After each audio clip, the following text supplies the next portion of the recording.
Hello అండి, నమస్తే. ఆకుకూరలు మనం తెచ్చి ఫ్రిడ్జ్లో పెట్టుకున్న 3 డేస్ వరకు మాత్రమే ఫ్రెష్గా ఉంటాయండి. తర్వాత ఇలా పూర్తిగా వాడిపోతాయి. మన డబ్బులు కూడా వృధా అవుతాయి కదా. అయితే దీనికోసం ఒక గిన్నెలో కొన్ని వాటర్ని తీసుకొని రాళ్ళ ఉప్పుని వేసేయండి. మీరు కావాలంటే పసుపును కూడా వేసుకోవచ్చు. ఇలా వాడిపోయిన ఆకులను కూరగాయలు ఉంటాయి కదండి, వాటన్నిటిని కూడా మనము ఒక 10 to 15 మినిట్స్ పాటు ఈ సాల్ట్ వేసిన వాటర్లో ఉంచేసి పక్కన పెట్టేసేయండి. తర్వాత కొద్దిసేపు తర్వాత మళ్ళీ ఆ ఆకులను చూసారనుకోండి, మళ్ళీ ఫ్రెష్గా నీట్గా కనబడతాయి. మళ్ళీ మనము వంట చేసుకోవడానికి కూడా యూజ్ చేసుకోవచ్చు. ఆకుకూరలే కాదండి, మీరు ఏవైనా క్యారెట్ కానీ దుంపలు కానీ కూరగాయలు ఏవైనా సరేనండి, ఇలా కొద్దిగా వాడిపోయినట్టు అనిపిస్తే మీరు కొద్దిగా గోరువెచ్చని హాట్ వాటర్లో సాల్ట్ను వేసి కూడా చేశారనుకోండి, ఆకులు కానీ కాయగూరలు అనేవి ఫ్రెష్గా ఉంటాయి. పండగలకి ఫంక్షన్స్కే కాకుండా ఇలాంటి పెద్ద పెద్ద చేపలను మనము రోజు యూజ్ చేసినప్పుడు వీటిపై మరకలు అనేవి ఎక్కువగా ఏర్పడతాయండి. మళ్ళీ వీటిని వాష్ చేయాలంటే కూడా చాలా ఇబ్బంది పడతాం కదా. ముందుగా ఇలాంటి పెద్ద పెద్ద చేపలు మనము వాష్ చేసేటప్పుడు వాటి ఫోల్డింగ్ ఉంటుంది కదండి, ఆ ఫోల్డింగ్లో వీటిని మడత పెట్టేసేయండి. ఎంత చిన్నగా మడత పెట్టుకున్నా సరేనండి, అలా ఫోల్డింగ్లో మడత పెట్టుకున్నాక కొన్ని వాటర్లో మీరు సర్ఫ్ ఎక్సెల్ కానీ వాషింగ్ మిషన్లో వేసే లిక్విడ్ని వేసుకొని, నేనైతే ఇక్కడ లైజాల్ని కూడా కొద్దిగా వేస్తున్నానండి. మీరు కావాలంటే స్మెల్ కోసం కంఫర్ట్ని కానీ మీరు ఏదైనా వేసుకోవచ్చు. తర్వాత మనము ఇలా చిన్నగా ఫోల్డ్ చేసుకున్న చేప ఉంది కదండి, దాన్ని మనము వాటర్లో 2-3 సార్లు ఇలా కిందికి అలాగే మరొకసారి పైకి ఇలా తిప్పుతూ క్లీన్ చేసామనుకోండి, దాంట్లో ఉండే డస్ట్ అనేది ఈజీగా వచ్చేస్తుంది. మనము పెద్ద పెద్ద చేపలను ఇలా బకెట్లో వాష్ చేయాలనుకున్నామనుకోండి, చాలా ఇబ్బంది పడతాము. మళ్ళీ అది చేప అనేది పైకి తేలుతుంది. అలా కాకుండా దీంట్లో ఉండే డస్ట్ అనేది ప్రతి మూలాలకు వెళ్ళి క్లీన్ అవుతుందండి. ఇలా ఫోల్డింగ్ చేసిన దాంట్లో నుంచి మనము అటు ఇటు తిప్పుతూ క్లీన్ చేసుకోవాలి. ఇలా 2-3 సార్లు కిందికి మీదికి తిప్పుతూ క్లీన్ చేసామనుకోండి, చేప అనేది నీట్గా తయారవుతుంది. 5 మినిట్స్ పాటు 2 వైపులా కూడా అలాగే ఉంచేసారనుకోండి, దాంట్లో ఉండే మురికి కూడా పూర్తిగా వచ్చేస్తుంది. ఒక గిన్నెలో కొన్ని వాటర్ని వేసుకొని స్టవ్ ఆన్ చేసేసి బాగా వేడి చేయండి. ఇలా బాగా మరుగుతున్నప్పుడు మీరు వండుకోవాలనుకుంటున్న పప్పులు ఉంటాయి కదండి, వాటన్నిటిని కూడా ఈ వాటర్లో వేసేయండి. ఇలా వేయటం వలన పప్పు అనేది మనము నానబెట్టాల్సిన అవసరము ఉండదు. చాలా త్వరగా ఉడికిపోతుంది. మనకి దీంతోపాటు గ్యాస్ ఆదా అవుతుంది. పప్పు కూడా సగం వరకు ఉడికిపోతుందండి. దీనివల్ల కర్రీ త్వరగా చేయాలన్నప్పుడు లేదా గ్యాస్ ఆదా కావాలన్నప్పుడు ఈ టిప్ అనేది యూజ్ అవుతుంది. వాటర్ మరుగుతున్నప్పుడే నేను స్టవ్ ఆఫ్ చేసేసానండి. తర్వాత పప్పును వేసాను. ఇప్పుడు పప్పును ఒక 2-3 మినిట్స్ పాటు అలాగే ఉంచేసానండి హాట్ వాటర్లో. చూసారా, పప్పు అనేది కందిపప్పు అనేది ఇలా కొద్దిగా ఉడికిందండి. తుంచి చూసినప్పుడు పప్పు అనేది సగం వరకు కట్ అవుతుంది కదండి.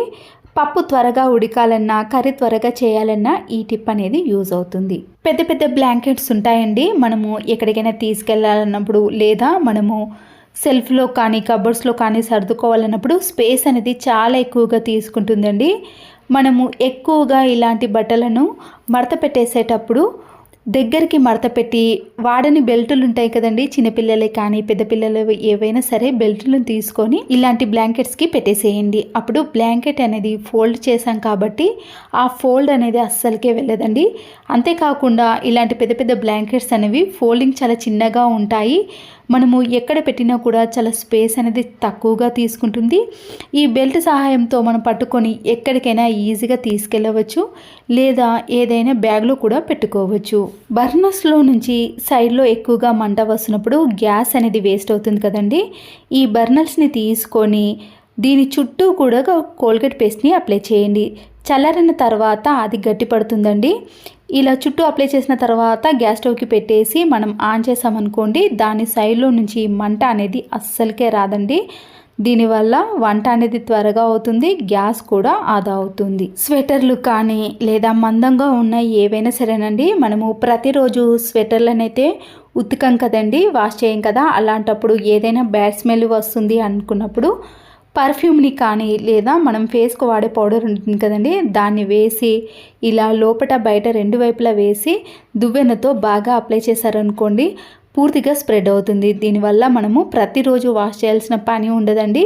పిల్లలు ప్రతిరోజు వేసుకుంటారు కదా, అలాంటప్పుడు ఇలా మనం పౌడర్ని వేసామనుకోండి, ఎప్పుడు చూసినా కూడా మంచి సువాసన వస్తుందండి. మనకి టైం ఉన్నప్పుడు ఇలాంటి వాటిని వాష్ చేసుకుంటే సరిపోతుంది. చాలామందికి చిన్న ఏజ్లోనే వైట్ హెయిర్ వస్తుంది కదా, అలాగే 30 ఇయర్స్ తర్వాత కూడా వైట్ హెయిర్ వస్తున్నప్పుడు ఇలా వచ్చిన వైట్ హెయిర్ని అయితే మనం ఏం చేయలేదండి, నలుపు అయితే చేయలేం. కానీ మిగతా హెయిర్ అనేది తెల్లగా కాకుండా చేసుకోవాలి అంటే ఈ టిప్ అనేది యూజ్ అవుతుంది. స్టవ్ ఆన్ చేసేసి ఒక ప్యాన్ పైన 2 టీ స్పూన్స్ కానీ 1 టీ స్పూన్స్ కానీ పసుపును వేసేయండి. ఈ పసుపును మనము స్పూన్తో అటు ఇటు కలుపుతూ దీని కలర్ అనేది పూర్తిగా చేంజ్ కావాలండి. ఇలా చేంజ్ కావడానికి మాత్రం టైం పడుతుంది. ఒక 2-3 మినిట్స్ కానీ 5 మినిట్స్ కానీ హై ఫ్లేమ్లో పెట్టి వేడి చేయండి. చూస్తున్నారు కదండి, మనకి కలర్ అనేది చేంజ్ అవుతుంది. నాకైతే ఇక్కడ ఒక 5 మినిట్స్లో ఈ పసుపు అనేది పూర్తిగా నలుపు రంగులోకి వచ్చేసింది. ఇది బ్లాక్ కలర్లోకి వచ్చేంత వరకు కూడా మనము కలుపుతూనే ఉండాలండి. చిన్నపిల్లలకు ఎక్కువగా వైట్ హెయిర్ వస్తున్నప్పుడు ఇది అప్లై చేసామనుకోండి, వాళ్ళకి వైట్ హెయిర్ అనేది రాకుండా ఉంటుంది. అలాగే కొద్ది ఏజ్లో మనకి వైట్ హెయిర్ వస్తున్నప్పుడు మిగతా హెయిర్ అనేది వైట్గా రాకుండా ఉండాలి అంటే దీన్ని తలస్నానం చేసే ముందు మనము కొబ్బరి నూనెలో కలిపి అప్లై చేసుకోవాలండి. లేదా మామూలుగా నైట్లో కానీ ఇలా పసుపును కొబ్బరి నూనెలో కలిపి పెట్టుకున్నా కూడా వైట్ హెయిర్ అనేది రాకుండా ఉంటుంది. పూర్తిగా చల్లారిన తర్వాత చూసారు కదండి, పసుపు అనేది ఇలా బ్లాక్లోకి వచ్చేసిందో ఆ కలర్ నుంచి ఆ కలర్లోకి వచ్చేసింది. ఇప్పుడు దీన్ని మనము ఏదైనా చిన్న గిన్నెలోకి వేసుకోండి. గోరువెచ్చగా ఉన్నప్పుడే నేను గిన్నెలోకి వేసుకున్నాక కొబ్బరి నూనె ఉంటుంది కదండి, మనము హెయిర్కి ఏది అప్లై చేస్తే ఆ కొబ్బరి నూనెలో కొద్దిగా వేసేసి ఈ బ్లాక్ దాన్ని మొత్తాన్ని కూడా కలిపేసేయండి. అప్పుడు ఆ మిశ్రమం అనేది మనకి పూర్తిగా బ్లాక్గా ఉంటుందండి. దీన్ని చిన్నపిల్లలకు కానీ లేదా మనం కానీ ఎప్పుడైనా సరేనండి తలకు పెట్టుకున్నామనుకోండి, వైట్ హెయిర్ అనేది రాకుండా ఉంటుంది. వచ్చిన హెయిర్ని అయితే ఏం చేయలేం, కానీ మిగతా హెయిర్ అనేది వైట్గా రాకుండా ఉండాలి అంటే ఇలా కొబ్బరి నూనెలో కలిపి అప్లై చేసిన దాన్ని మనము తలస్నానం చేసే ముందు రోజు కానీ లేదా కొన్ని గంటల ముందు కానీ ఇలా పెట్టేసుకున్నారనుకోండి, వైట్ హెయిర్ అనేది అస్సలకే రాదండి. మీకు ఈ టిప్ అనేది చాలా బాగా అద్భుతంగా పనిచేస్తుంది. ఒకసారి 2 సార్లు మాత్రమే కాదండి, వీక్లో ఒక 2 టైమ్స్ పెట్టుకున్నారనుకోండి, రిజల్ట్ అనేది ఖచ్చితంగా ఉంటుంది. మరొక టిప్ని కూడా చూసేయండి. ఆయిల్ బాటిల్స్ కానీ ఆయిల్ క్యాన్స్ ఉంటాయి కదండి, మనము ఇలా కింద పెట్టినప్పుడు ఫ్లోర్ కానీ మనం పెట్టిన ఏదైనా బౌల్ కానీ నల్లగా జిడ్డుగా తయారవుతుందండి. దాన్ని కూడా క్లీన్ చేయాల్సిన పని ఏర్పడుతుంది కదా. ఇలాంటి ఏదైనా చిల్లులు ఉన్న దాన్ని తీసుకొని దానిపైన టిష్యూ పేపర్ని వేసేయండి.